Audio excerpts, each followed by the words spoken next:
से कि कन्या पूजन कर आज के समारोह की विधिवत शुरुआत करने का कष्ट करें। माननीय मुख्यमंत्री महोदय से सादर निवेदन कन्या पूजन का। साथ में माननीय उप मुख्यमंत्री महोदय, आज हमारे लिए ऐतिहासिक क्षण, जबकि माननीय मुख्यमंत्री महोदय का पदार्पण नहीं होते कन्या पूजन किया जा रहा माननीय मुख्यमंत्री महोदय के द्वारा। जगत जननी की स्वरूपा है आज की बेटियां, पूर्व जन्मों के सुफल से आज की बेटियां। आप जोरदार करतल ध्वनि के साथ इन बेटियों के सम्मान में तालियां बजाएं। माननीय मुख्यमंत्री महोदय के द्वारा कन्या पूजन किया जा रहा है। यत्र नार्यस्तु पूज्यन्ते रमन्ते तद्देवता। माननीय मुख्यमंत्री महोदय, माननीय उप मुख्यमंत्री महोदय द्वारा कन्या पूजन।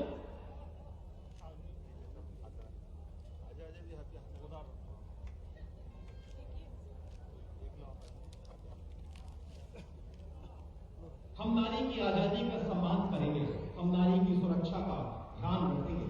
सृष्टि की पूरक है मां देव की बहन नारी, शक्ति भक्त जननी तेजस्वी है नारी। माननीय मुख्यमंत्री महोदय द्वारा कन्या पूजन के पश्चात दीप प्रज्वलन किया जाएगा माननीय मुख्यमंत्री महोदय के द्वारा। मैं निवेदन करूंगा माननीय मुख्यमंत्री महोदय साथ के सभी सम्मानीय अतिथियों से कि दीप प्रज्वलन करें। शुभम करोति कल्याणम आरोग्यम धन संपदा शत्रु बुद्धि विनाशाय दीप ज्योति नमस्तुते। आइए हम सब दीप वाटिका के उजाले से संकल्पित होकर मध्य प्रदेश के चौमुखी के विकास का आह्वान करें। जोरदार तालियां बजाएं, करतल ध्वनि के साथ आप भी सम्मिलित हो। इस दीपक की लौ के साथ हमारा प्रदेश लगातार आगे बढ़ता रहे, हमारा विंध्य क्षेत्र लगातार कीर्तिमान स्थापित करता रहे। हम विकास की असीम ऊंचाइयों तक ले चले प्रदेश को। विकास होगा निरंतर, विंध्य को बनाएंगे और बेहतर। माननीय मुख्यमंत्री महोदय द्वारा दीप प्रज्वलन किया गया। इसके पश्चात माननीय मुख्यमंत्री महोदय माननीय सभी अतिथियों से स्थान ग्रहण करने का निवेदन।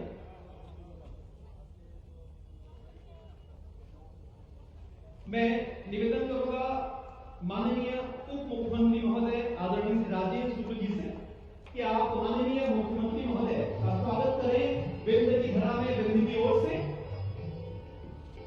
और साथ ही साथ आप उन्हें भेंट करें जो विश्व प्रसिद्ध है सुवर्णी कला से भगवान गणेश की मूर्ति आपको समर्पित करेंगे माननीय उप मुख्यमंत्री महोदय।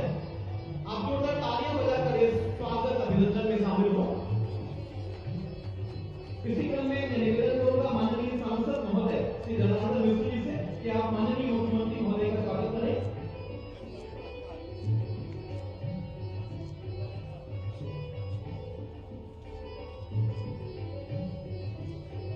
माननीय अध्यक्ष भारतीय जनता पार्टी डॉक्टर अजय सिंह जी से निवेदन है कि माननीय मुख्यमंत्री महोदय का स्वागत करें।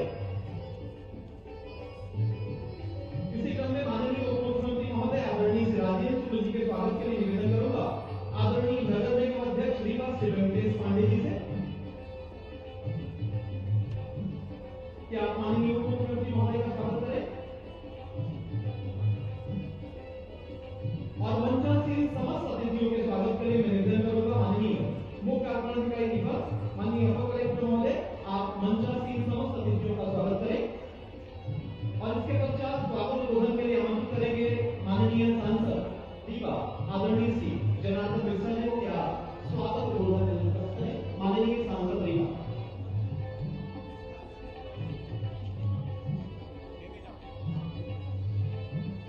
आज के समारोह में स्वागत उद्बोधन के लिए माननीय सांसद रीवा आदरणीय श्री जनार्दन मिश्रा जी से आग्रह।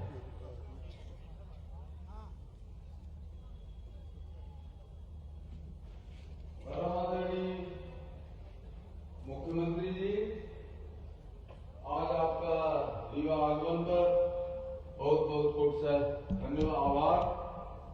आदरणीय उप मुख्यमंत्री आदरणीय राजेश शुक्ला जी, आदरणीय गणेश सिंह जी, सांसद रीवा, सभी विधायकगण और मित्रों, सबसे पहला हम तो भाई मुख्यमंत्री जी का धन्यवाद देना चाहिए थे, आभार व्यक्त करना चाहिए थे। क्यों रीवा का उप मुख्यमंत्री दल के रीवा के कल्याण के, रीवा के विकास का एक नई दृष्टि दे के काम की, नई धारा दे के काम की। भारतीय जनता पार्टी की सरकार 18-20 साल के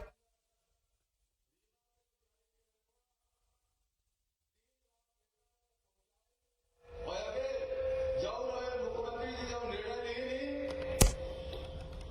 ओके आधार पर 3 लाख एकड़ में भेड़ से सिंचाई के रकबा 1.5 साल के अंदर बढ़ गई। यह में से रीवा जिला के 6 लाख एकड़ जमीन सिंचित करे के थे मुख्यमंत्री जी ली नहीं, भारतीय जनता पार्टी की सरकार ली सी। और के आगे मऊगंज के जो डीपीआर बन रहा है तो 3 लाख एकड़ जमीन वो से चली। यह में से कुल रीवा और मऊगंज के जमीन का भारतीय जनता पार्टी की सरकार 9 लाख एकड़ सिंचाई के रकबा बढ़ावे के काम कर रही है। एक के लिए हम बहुत बहुत धन्यवाद दे थे। हम आभार व्यक्त करी थे अपने केंद्रीय नेतृत्व के जो हमेशा रीवा के लिए ध्यान दी। मुख्य आदरणीय प्रधानमंत्री जी 3,200 करोड़ रुपया नल जल योजना के दिन, हवाई अड्डा दिन, यह सब काम अपने भारतीय जनता पार्टी की सरकार में केंद्र और राज्य के सरकार के काम चल रहा है। हम फिर से मुख्यमंत्री जी का आभार व्यक्त करी थे, अपने केंद्रीय नेतृत्व के आभार व्यक्त करके अपन बात समाप्त करी थे। धन्यवाद। जय हिंद। धन्यवाद माननीय सांसद रीवा आदरणीय से जयराम मिश्रा जी।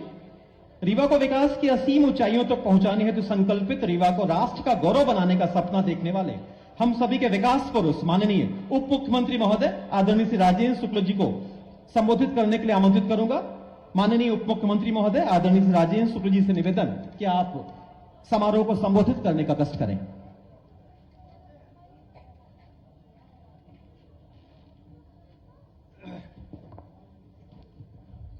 आज विंध्य की पवित्र धरती पर,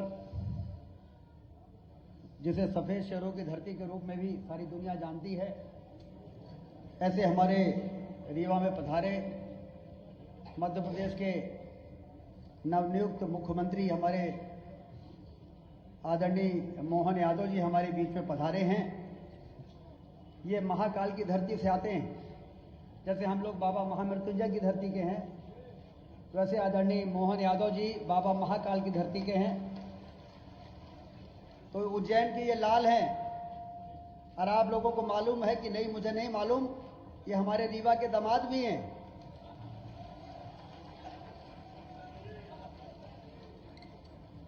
इसलिए रीवा के रोड शो में जब अति उत्साह दिखा आज, तो मैंने मोहन जी से कहा कि ये मुख्यमंत्री भर का स्वागत नहीं है, रीवा के दामाद का स्वागत हो रहा है। तो आज हमारे बीच में पधारे हैं जिन्होंने बहुत कम समय में 20 दिन में ही कार्यभार संभालने के बाद सुशासन की दिशा पर, और जिस तरह से मध्य प्रदेश से बीमारू राज्य का कलंक मिटाने का काम भारतीय जनता पार्टी की सरकार ने 2003 से लगातार किया है, पूर्व मुख्यमंत्री शिवराज सिंह चौहान जी के नेतृत्व में उस काम को लोगों ने मुझसे पूछा कि आगे क्या काम होगा। हमने कहा शिवराज सिंह चौहान जी ने विकासशील राज्यों की श्रेणी में मध्य प्रदेश को पहुंचाया नंबर 1 के स्थान पर, और डॉक्टर मोहन यादव विकसित राज्यों की श्रेणी में मध्य प्रदेश को नंबर 1 के स्थान पर पहुंचाए। ऐसे मोहन यादव जी हमारे दो मंत्री यहां पर उपस्थित हैं, हमारे विंध्य की धरा के आदरणीय श्रीमती राधा सिंह जी, आदरणीय श्रीमती प्रतिमा बागरी जी, इनका भी ताली बजाकर स्वागत करें। मंत्री बनने के बाद पहली बार सार्वजनिक मंच में यहां पर उपस्थित है। हमारे रीवा के सांसद आदरणीय जनार्दन मिश्रा जी, सतना के सांसद आदरणीय गणेश सिंह जी, भारतीय जनता पार्टी के जिलाध्यक्ष डॉक्टर अजय सिंह जी और सभी सम्मानित विधायकगण। मुख्यमंत्री जी के पास समय कम है, इसलिए मैं सभी मंच को संबोधित करते हुए अपनी बात बहुत कम समय में समाप्त करूंगा, क्योंकि इनको यहां से खजुराहो जाना है, फिर दिल्ली जाना है, और रात में यदि खजुराहो पहुंचने में देरी हो जाएगी तो इनका प्लेन उड़ नहीं पाएगा, तो दिल्ली और फिर उस आगे का कार्यक्रम प्रभावित होगा। मैं माननीय मुख्यमंत्री जी से ये बताना चाहता हूं कि हमारा विंध्य क्षेत्र बाण सागर की नहरों के पूरा होने के बाद खेती के मामले में बहुत आगे निकल गया है, और लोग कहते हैं कि रीवा बदल गया, विंध्य क्षेत्र बदल गया है, रीवा की तस्वीर बदल गई है। और समय समय पर आपके नेतृत्व में यहां पर शिक्षा के क्षेत्र में भी, स्वास्थ्य के क्षेत्र में भी बहुत बड़ी सपनों को पूरा करने का काम हम लोग करेंगे। अब आपने अपना आशीर्वाद दे दिया, मतलब अब विंध्य के और मध्य प्रदेश के विकास को कोई ताकत रोक नहीं सकती है। लोगों की वोटों की कीमत प्रधानमंत्री नरेंद्र मोदी जी के नेतृत्व में गरीब के कल्याण की योजनाएं, वो सारा काम करने में कोई बाधा अब सामने नहीं है, क्योंकि आप लोगों ने 230 में से मध्य प्रदेश की जनता ने 163 सीट जिताया है, जो ऐतिहासिक रूप से सफलता है। हमारे विंध्य क्षेत्र में 30 में से 25 सीटें जिताया है, और इसलिए वास्तव में आप सबका आभार व्यक्त करने के लिए मुख्यमंत्री जी आज आए हैं। धरती से इतनी दौलत पैदा हो रही है हमारे विंध्य क्षेत्र में। मैं मुख्यमंत्री जी से एक मांग करना चाहता हूं, आदरणीय मुख्यमंत्री जी से मैं एक मांग करना चाहता हूं। धरती से इतनी दौलत पैदा हो रही है हमारे रीवा में, विंध्य क्षेत्र में, तो रीवा की कृषि उपज मंडी को आदर्श मंडी बनाने के लिए मैं आपसे निवेदन करता हूं कि आप रीवा की कृषि उपज मंडी को आदर्श मंडी बनाएंगे तो हमारे किसान जो धरती से दौलत पैदा कर रहे हैं उनको ज्यादा सुविधा मिलेगी, ज्यादा उनको फायदा होगा। और ज्यादा बातें मैं नहीं करूंगा, मैं मार्च के महीने में जरूर आपको आमंत्रित करता हूं, फरवरी और मार्च में आचार संहिता लगने के पहले, कि आप रीवा पधारें और रीवा में जो हवाई अड्डा बन रहा है उसके लोकार्पण के लिए सिंधिया जी को लेके और आप आके यहाँ पर उस हवाई अड्डे का भी लोकार्पण करें। एक बार फिर से मैं आपका बहुत बहुत स्वागत करता हूं, अभिनंदन करता हूं, वंदन करता हूं। बहुत बहुत धन्यवाद। धन्यवाद माननीय उप मुख्यमंत्री महोदय। मैं बड़ी विनम्रतापूर्वक आग्रह करूंगा माननीय मुख्यमंत्री महोदय से कि आप आज जो रीवा जिले को विकास कार्यों की सौगात सौंपी जा रही है, निरंतर विकास की नई ऊंचाइयों पर बढ़ता प्रदेश और विंध्य प्रदेश, जो कि रीवा जिले को विकास की सौगात दी जाएगी। सबसे पहले भूमि पूजन जो कि शिलान्यास होने हैं, जिसकी कुल राशि लागत है 326 करोड़ 54 लाख। मैं निवेदन करूंगा माननीय मुख्यमंत्री महोदय से कि आप अपने शुभ कर कमलों से आप जोरदार तालियां बजाएं। माननीय मुख्यमंत्री महोदय द्वारा किया गया भूमि पूजन और शिलान्यास डिजिटल तरीके से 326 करोड़ 54 लाख की राशि। इसके पश्चात मैं पुनः निवेदन करूंगा माननीय मुख्यमंत्री महोदय से कि आप लोकार्पण करें जो विकास कार्य हो चुके हैं रीवा जिले में 11 करोड़ 36 लाख रुपए के विकास कार्यों का लोकार्पण करने का निवेदन माननीय मुख्यमंत्री महोदय से। और एक जोरदार तालियां पुनः बजाएं, अभिनंदन करें माननीय मुख्यमंत्री महोदय का इन विकास कार्यों के लोकार्पण के लिए। धन्यवाद माननीय मुख्यमंत्री महोदय। अब बड़े विनम्रता के साथ मैं आग्रह करूंगा माननीय मुख्यमंत्री महोदय, जिनका संकल्प है मध्य प्रदेश को विकास की नई ऊंचाइयों तक ले जाने का, विकास होगा निरंतर, विंध्य को बनाएंगे बेहतर। मैं निवेदन करूंगा माननीय मुख्यमंत्री महोदय से कि आप इस समारोह को संबोधित करने का कष्ट करें। आप एक बार जोरदार तालियां बजाएं, करतल ध्वनि से माननीय मुख्यमंत्री महोदय का अभिनंदन करें। विंध्य की इस धरती पर आपका, हमारा, अपना सबका सौभाग्य, और मैं समझ सकता हूं कि रीवा का तो ज्यादा ही सौभाग्य है। मां रेवा के नाम पर ये रेवा का हमारे महाराज बैठे हैं। अमरकंटक इस पुराने राज्य का ही हिस्सा था जहां मां रेवा का जन्म स्थान है अमरकंटक, उनके नाम पे ये रीवा है। हम सब सौभाग्यशाली हैं। और रीवा अंचल में ही भगवान राम ने अगर 11.5 साल अपना वनवास काल का व्यतीत करने का निर्णय किया, तो वो चित्रकूट भी आप ही का हिस्सा है। तो इसलिए जोरदार तालियां बजा करके मेरे साथ 2 हाथ खड़े ऊपर करके बोलिए, जय जय श्री राम, जय जय श्री राम। हम सबका सौभाग्य है आज का ये जो अद्वितीय पल है, और इस पल के लिए तो वर्तमान के दौर में खास करके 500 साल बाद यशस्वी प्रधानमंत्री के नेतृत्व में कानून और व्यवस्था के आधार पर जिस प्रकार से सुप्रीम कोर्ट के निर्णय का पालन हुआ है, मैं माननीय उप मुख्यमंत्री राजेंद्र जी शुक्ला, जोरदार तालियां बजाओ राजेंद्र जी के लिए। माननीय सांसद जनार्दन मिश्रा जी, जोरदार तालियां जनार्दन जी के लिए। भाजपा के जिला अध्यक्ष मेरे मित्र डॉक्टर अजय सिंह जी के लिए भी जोरदार तालियां बजाएं। हमारे विधायक गुड़ बहुत वरिष्ठ नेता नागेंद्र सिंह जी के लिए जोरदार तालियां बजाएं। नागेंद्र सिंह जी की लोकप्रियता ऐसी जबरदस्त है कि इस उम्र में भी नागेंद्र सिंह जी का नाम मात्र पार्टी रख दे तो पार्टी जनता परबारे जिता के पहुंचाती है। ऐसे हमारे अद्वितीय नेता है। हमारे इसी मंच पर विराजमान दिव्यराज सिंह जी, जोरदार तालियां बजा। मेरे अभिन्न मित्र हैं, आपके अपने यहां इसी रीवा साम्राज्य के महाराज रहे। हमारे लिए प्रदीप पटेल जी, जोरदार तालियां प्रदीप पटेल जी के लिए, विधायक है प्रदीप जी। यहां मंच पर मौजूद सिद्धार्थ, अब आप तालियां बजाते रहिए, नाम ज्यादा है और मेरे को 5:30 बजे के पहले वापस यहां से सबसे पहले खजुराहो जाना है, तो इसीलिए नरेंद्र प्रजापति जी, जोरदार नरेंद्र प्रजापति जी, सिद्धार्थ तिवारी जी, राजेश पांडे जी, अनिल पटेल जी, नीता कौल जी, प्रणव प्रताप सिंह जी, वेंकटेश पांडे जी, वीरेंद्र गुप्ता जी, श्रीमती प्रज्ञा त्रिपाठी जी, श्री राजेंद्र पांडे जी, सुरेंद्र चंदेल जी, श्रीमती ममता गुप्ता जी, श्री राम जी प्रजापति और हमारी इस अंचल की 2 मेरी मंत्रिमंडल के साथी बहनें, जोरदार तालियां प्रतिमा बागरी जी के लिए भी और राधा सिंह जी के लिए जोरदार तालियां बजाइए। देखो, लोकतंत्र गौरवान्वित कैसे होता है। लोकतंत्र गौरवान्वित करने के लिए एक बार फिर यशस्वी प्रधानमंत्री नरेंद्र मोदी जी के लिए तालियां बजाएं, जिनके माध्यम से सरकार बनती है। सरकार के अंदर आने वाले मंत्रियों के लिए, चाहे मुख्यमंत्री हो तो एक अपने सामान्य परिवार का कार्यकर्ता, जिनको उठा करके कहां से कहां पहुंचाते ये नरेंद्र मोदी जी कर सकते हैं। जोरदार तालियां नरेंद्र मोदी जी के लिए बजाइए। भारतीय जनता पार्टी की सरकार में हो सकता है। और अपना रीवा तो आप तो 4 उंगली घी में और सिर कढ़ाई में, मेरे साथ तो डबल है।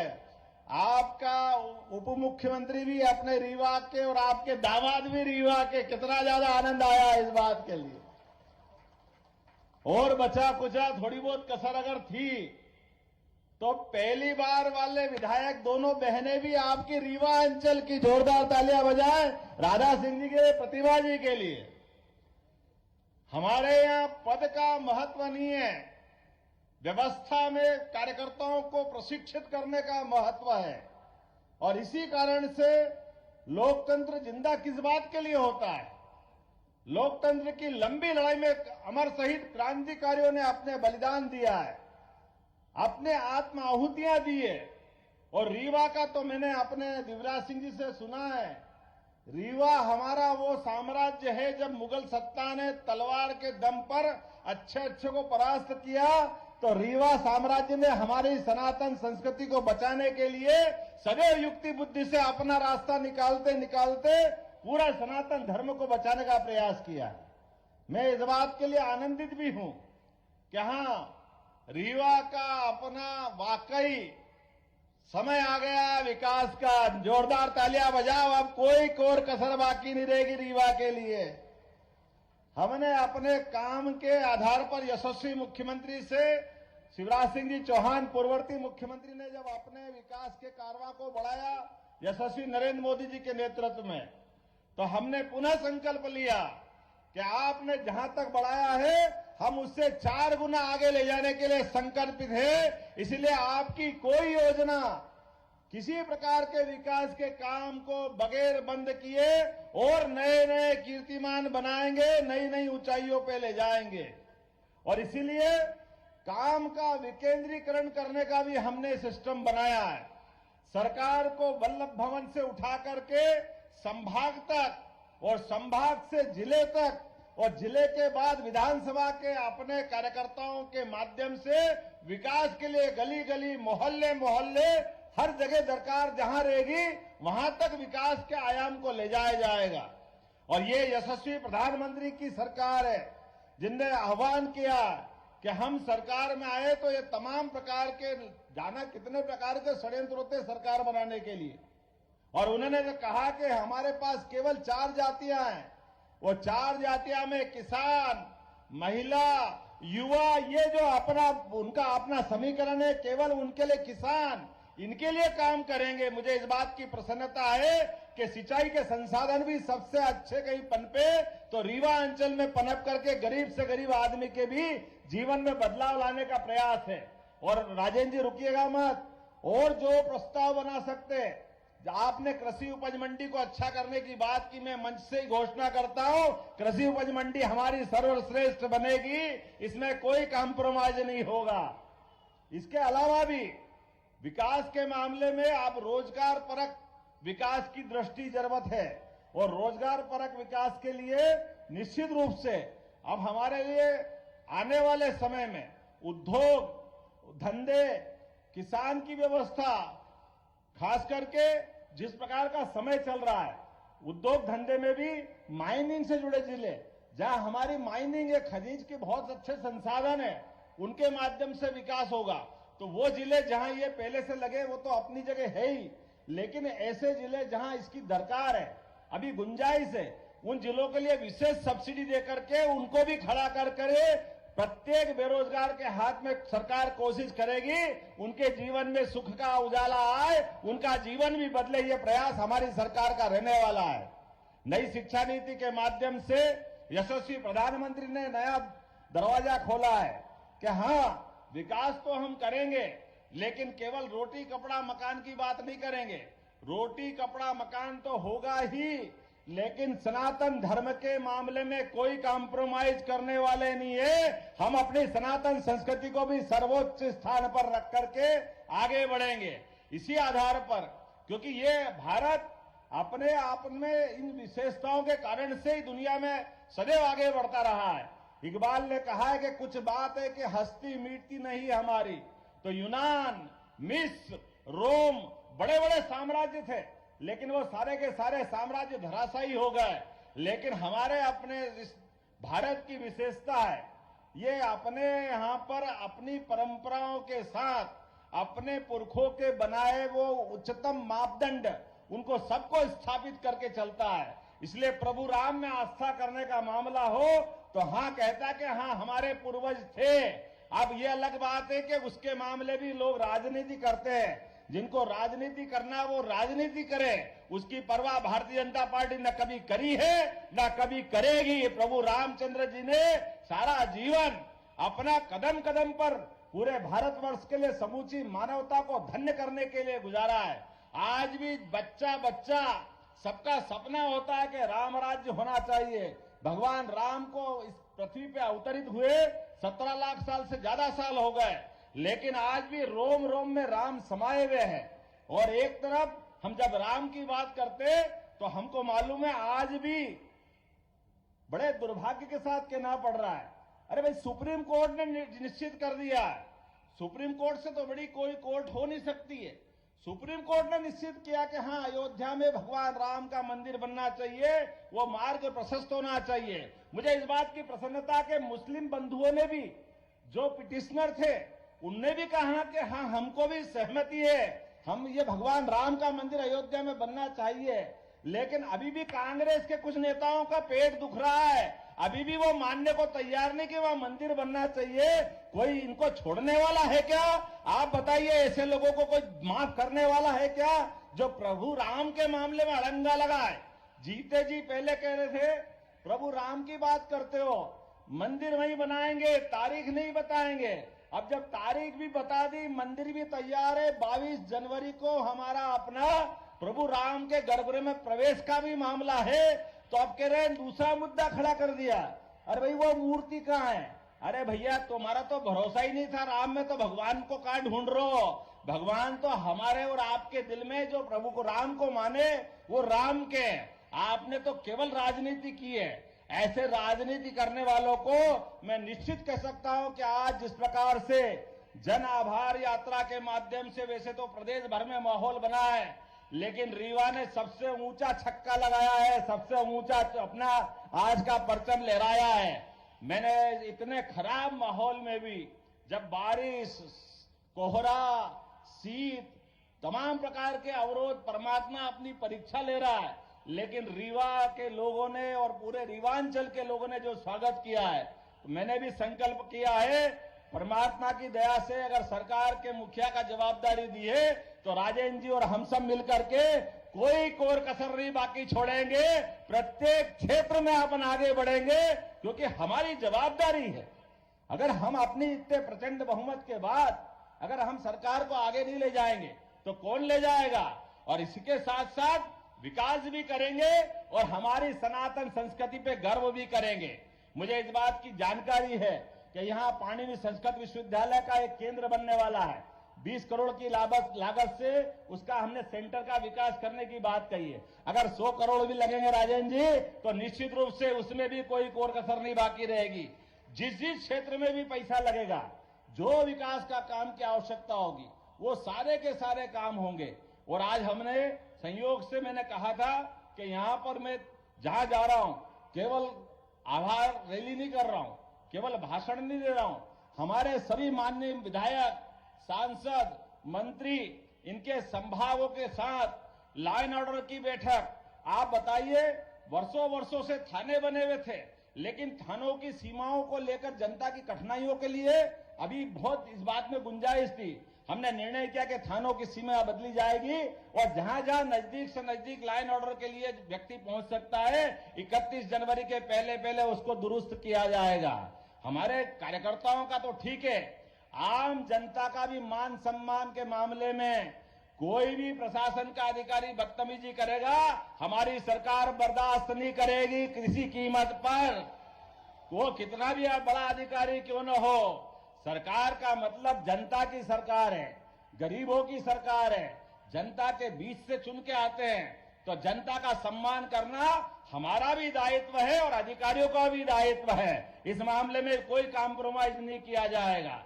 जो शासन के निर्णय हैं, हम शासन के सभी निर्देशों का यथायोग्य पालन कराने के लिए कटिबद्ध है। इसलिए शासन ने जो जो निर्णय किए उन सारे निर्णयों का पालन कराने के लिए हमारी सारी संभागीय बैठकें तय हो गई है। उन बैठकों के अंदर एक एक एसीएस तय किए हैं।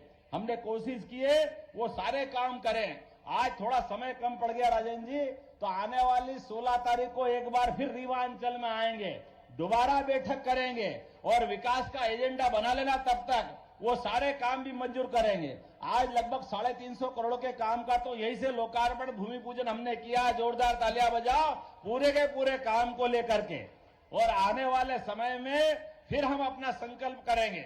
और मैं आप सबके माध्यम से आश्वस्त होना चाहूंगा, आप यशस्वी प्रधानमंत्री की 3 बार अगर तीसरी बार सरकार बनाने के लिए तैयार है तो दोनों ताली बजा करके अपने हाथ पे खड़े होइए, अपनी जगह पे खड़े हो जाइए और दोनों मुट्ठी बांध करके संकल्प करिए कि हाँ, हम सब संकल्प करते हैं कि नरेंद्र मोदी जी के नेतृत्व में आने वाले समय में भारत की नई तस्वीर बनाने के लिए, भारत को नंबर 1 का देश बनाने के लिए निश्चित रूप से हम सरकार बनाने के लिए संकल्पित रहेंगे। तो मेरे साथ अगर बात से सहमत हो तो सभी जोर से बोलिए, भारत माता की, भारत माता की, भारत माता की। नरेंद्र मोदी जिंदाबाद, यशस्वी प्रधानमंत्री नरेंद्र मोदी जिंदाबाद। बहुत बहुत धन्यवाद। भारत माता की जय। धन्यवाद माननीय मुख्यमंत्री महोदय। विंध्य को विकास की असीम ऊंचाइयों तक पहुंचाने का संकल्प लिया माननीय मुख्यमंत्री महोदय ने। इसके पश्चात माननीय मुख्यमंत्री महोदय से निवेदन है कि अपने कर कमलों से हितग्राहियों को हितग्राह वितरित करने का कष्ट करें। मध्यप्रदेश शासन द्वारा चलाई जा रही विभिन्न महत्वाकांक्षी हितग्राही मूलक योजनाओं के चयनित हितग्राहियों को माननीय मुख्यमंत्री महोदय के कर कमलों से लाभ वितरण किया जाएगा। सबसे पहले गौरव सिंह, इन्हें मुख्यमंत्री उद्यम क्रांति योजना के अंतर्गत 9,75,000 रुपए की राशि प्रदान कर रहे हैं माननीय मुख्यमंत्री महोदय। आप जोरदार तालियां बजाकर स्वागत करते रहे। इसी क्रम में